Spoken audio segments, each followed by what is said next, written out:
नमस्कार दोस्तों, स्वागत है आपका एक और रहस्यमय और थ्रिलर कहानी में, जहां लालच, विश्वास और श्राप की कहानी एक साथ जुड़ जाती है।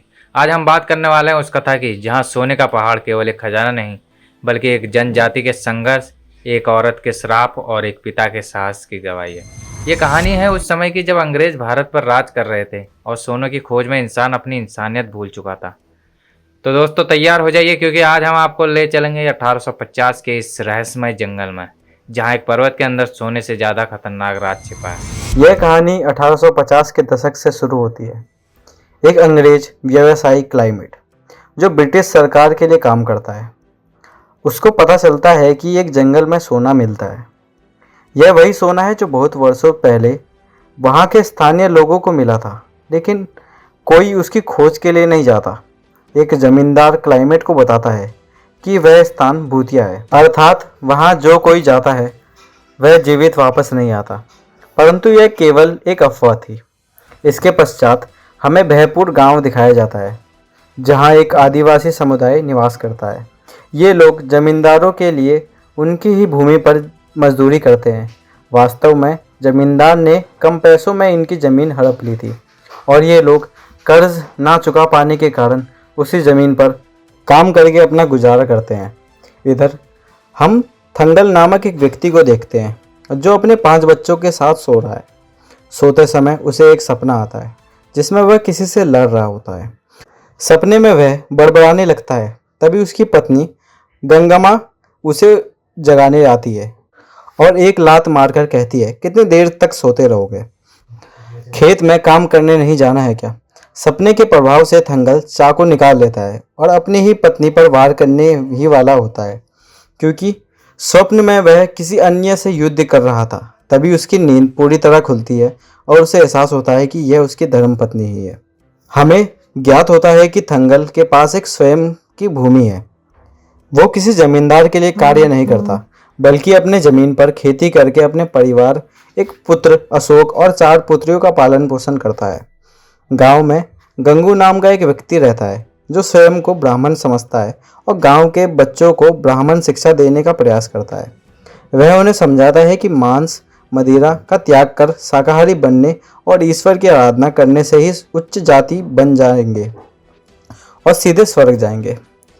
एक संध्या थंगल अपनी संतानों को उनके परदादा की गाथा सुनाता है। वह बताता है कि उनके ग्राम से दूर एक हाथी के आकार के पर्वत के पीछे एक सरोवर है, जहां उसके परदादा और उनका कबीला रहता था।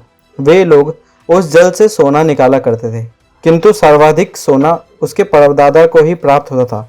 वहां के शासक को इस बात का पता चल गया तो उसने उन्हें बंदी बनाने और स्वर्ण छीनने का प्रयास किया, लेकिन थंगल के परदादा और उनके साथियों ने उसका मुकाबला किया। बाद में उसके दादा ने जाकर राजा को वह सोना दिखाया और कहा, यह मेरा सोना है, तुम्हें चाहिए तो स्वयं खोजो। राजा ने अपने सैनिक भेजे, परंतु कोई लौटकर नहीं आया, क्योंकि उस पर्वत की रक्षा करने वाले सर्पों ने उन्हें समाप्त कर दिया था। कथा में एक तांत्रिक आरती का उल्लेख आता है, जो उस पहाड़ की संरक्षिका थी। थंगल के परदादा ने राजा से कहा, सोना केवल मैं ही ला सकता हूँ। यदि पर्वत से निकालने का प्रयत्न किया गया तो वह आरती हम सभी को मार डालेगी। अंततः राजा ने शर्त रखी कि यदि थंगल के परदादा सोना ले आए तो वह उनकी संपूर्ण भूमि वापस कर देगा और उन्हें दास्ता से मुक्त कर देगा। थंगल के परदादा राजा के कुछ लोगों के साथ उस पर्वत की ओर चल पड़े। आरती ने उनके सामने अनेक मायावी बाधाएं उत्पन्न की, किंतु थंगल के परदादा अडिग थे। उन्होंने आरती के अनुयायियों को पराजित किया और अंततः आरती को बंदी बना लिया। जब वे कुछ सोना लेकर राजा के समक्ष पहुंचे तो वह सोना मिट्टी में परिवर्तित हो गया, क्योंकि यह आरती की माया थी। इससे क्रोधित थंगल के परदादा ने वहां स्थित गौतम बुद्ध की एक प्रतिमा का शीर्ष काट दिया। इस बात से आरती को अत्यंत क्रोध आया और उसने चित्कार किया। एक भीषण संघर्ष के बाद थंगल के परदादा ने आरती का उदर चीर डाला। उसके रक्त से ही बहुत अधिक सोना उत्पन्न हुआ।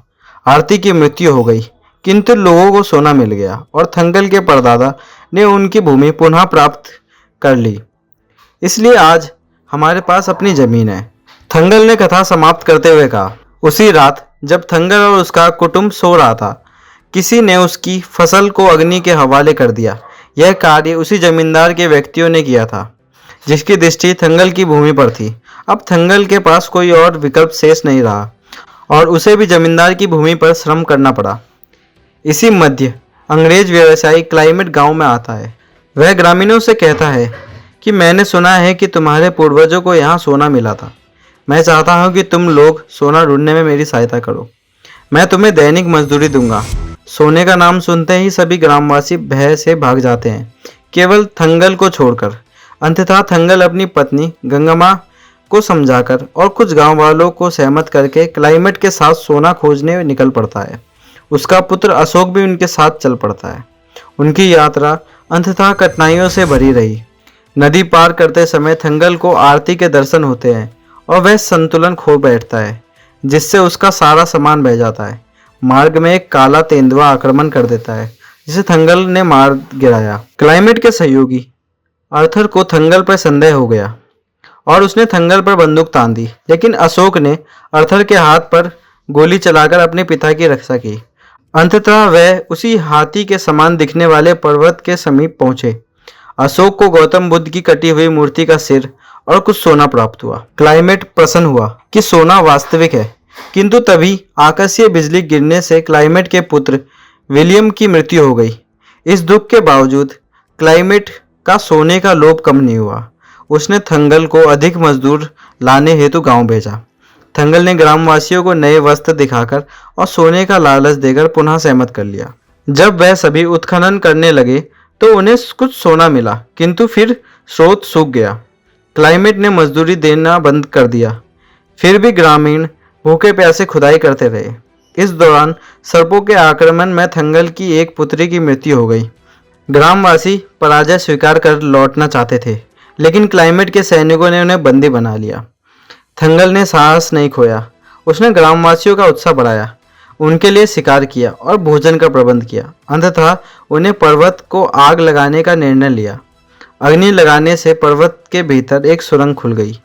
थंगल भीतर गया और उसे वहां पर्याप्त सोना दिखाई दिया, किंतु जैसे ही कुछ लोगों ने सोना उठाया, क्लाइमेट के आदमियों ने उन्हें मार डाला। क्लाइमेट चीखा, यह समझ सोना केवल मेरा है। तभी थंगल को अनुभव हुआ कि यह पुनः आरती की माया है। आरती प्रकट हुई और उसने थंगल को उनके अतीत का सत्य दिखाया। उसने बताया कि सदियों पूर्व वह और उसके पति आरन उस नाग जनजाति के नेता थे जो इस पर्वत की रक्षा करती थी। जब लोगों को सोने का पता चला तो उन्होंने आरन को बंदी बना लिया और पीढ़ी दर पीढ़ी उसके वंशजों से ही सोना निकलवाते रहे। थंगल स्वयं उसी वंश का था। यह सब जानकर थंगल को गहरा दुख हुआ। इस बीच क्लाइमेट ने आरती पर आक्रमण कर दिया, किंतु आरती ने उसका अंत कर दिया। आरती मृत्यु के निकट थी। थंगल ने उससे क्षमा याचना की और अपने लोगों को दयनीय स्थिति के लिए सहायता मांगी। आरती ने दया दर्शाते हुए थोड़ा सा सोना ले जाने की अनुमति प्रदान की। जब थंगल सोना लेकर अपने लोगों के पास पहुंचा तो ब्रिटिश सेना वहां पहुंच जाती है। सोना छीनने के इरादे को देखते हुए थंगल और संपूर्ण गांव ने एकजुट होकर विद्रोह की घोषणा कर दी और इसके साथ ही यह कहानी समाप्त होती है। तो दोस्तों, यही थी सोने का पहाड़ और एक जनजाति का संघर्ष की रहस्यमय कहानी, जहां सोना सिर्फ लालच नहीं बल्कि एक इतिहास, एक श्राप और एक बलिदान की निशानी बन गया। थंगल ने अपनी जान दांव पर लगाकर अपने लोगों की आज़ादी के लिए लड़ाई लड़ी और औरतों ने अपनी आखिरी सांस तक उस पर्वत की रक्षा की। शायद इसीलिए आज भी कहा जाता है, हर सोने की चमक उसके पीछे की पीड़ा नहीं दिखाती।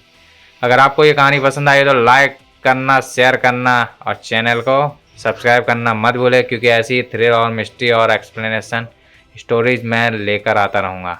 मिलते हैं अगली रहस्यमय कहानी में। तब तक के लिए नमस्कार और सावधान रहिए, क्योंकि हर खजाना कीमत मांगता है।